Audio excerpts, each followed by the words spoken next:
Allô? Allô? Qui est à l'appareil? Dites-moi votre nom, je vous donnerai le mien. Ah, non, pas question. C'est quoi ce bruit? Du popcorn qui grille. Moi j'en mange qu'au cinéma. Bah justement, j'allais regarder une cassette. Ah oui, laquelle?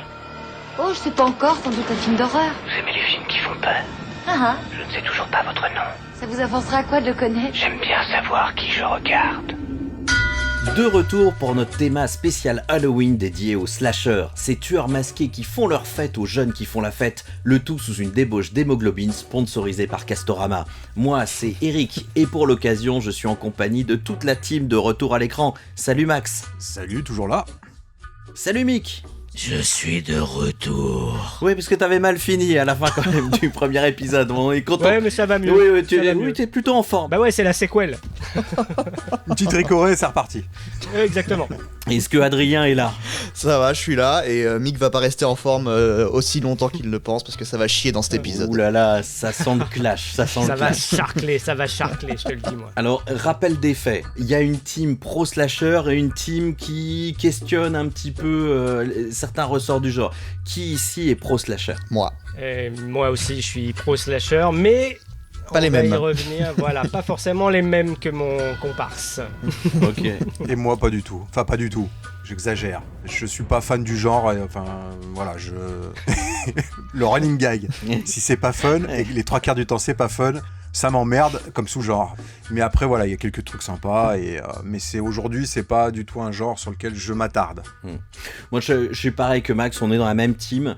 Moi, il y a des films que j'adore, on en a parlé dans la partie 1, Les Griffes de la Nuit, la saga Freddy, Halloween premier du nom, mais effectivement, en tant que genre, en tant que tel, moi, je peux trouver le temps long entre quelques meurtres, et des fois, il n'y en a pas beaucoup dans certains opus. Après une décennie à encombrer les étagères des vidéoclubs dans les années 80, le slasher va se prendre un gros mur dans les années 90. Fini les groupes d'ados neuneux passés à la moulinette des effets spéciaux prosthétiques, le public découvre les CGI, les clips vidéo stylés et commence à bien repérer les ficelles plus ou moins grosses du cinéma de genre. La naïveté gore et bon enfant des 80s ne fait plus le poids face au cynisme de la fin du millénaire. En 1996, un film vient porter le coup de grâce. Un film qui ose déconstruire les codes du sous-genre avec un tueur masqué et des adolescents eux-mêmes cinéphiles et hyper critiques des slashers. Ce film, c'est Scream de Wes Craven, le papa de Freddy. Tu aimes les films d'horreur? Non, tu sais bien que ça m'énerve. C'est toujours le même scénario, toujours le même débile mental qui poursuit une petite minette au gros sein qui se planque dans sa chambre au lieu de s'enfuir. C'est consternant. Dans un film d'horreur, il y a des règles élémentaires à respecter si on veut rester en vie. Règle numéro 1, surtout jamais de sexe. Chut, c'est moi. Où que vous alliez, ne jamais dire « je reviens tout de suite » parce qu'on n'en revient jamais. Je vais chercher une bière, qui en veut une? Ouais, je veux bien. Je reviens tout de suite. Ce n'est pas lui qui a fixé les règles, Les flics devraient regarder le bal de l'horreur, ça leur éviterait de ramer. mais il tue en les respectant. Scream est un succès planétaire, mais c'est aussi un drama de compétition à Hollywood. On accuse le film de griller définitivement le genre, comme un magicien qui expliquerait tous ces trucs durant son spectacle, histoire de bien savonner la planche à tous ceux qui passeraient derrière.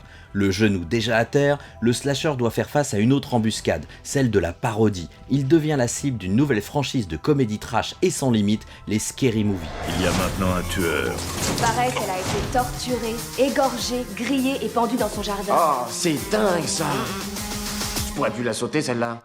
Pourtant, les auteurs de slasher ne se laissent pas abattre et rivalisent d'ingéniosité pour résister. Souviens-toi, l'été dernier en 97, joue l'ambiguïté entre meurtrier et victime. Destination Finale en 2000 propose le boogeyman ultime, la mort elle-même qui tente de rattraper un groupe de jeunes ayant miraculeusement survécu à un accident d'avion. En descendant de l'avion, vous avez déjoué la mort. C'était un hasard. Dans la mort, il n'y a ni hasard, ni échappatoire. Il vous faut deviner comment et quand elle va revenir. Alors la team, quel est votre avis sur cette période tumultueuse des slashers ? Pour moi, enfin, juste pour faire un petit historique de comment j'en suis venu à être le fan de slasher et que c'est mon genre préféré, etc. En fait, c'est une hérésie totale. Je pense que tous les vieux de la vieille vont me chier dessus, mais je les emmerde. Bah, pour moi, Scream, c'est le meilleur slasher objectivement. C'est aussi mon préféré. Enfin, je pense qu'on peut pas faire mieux dans le genre.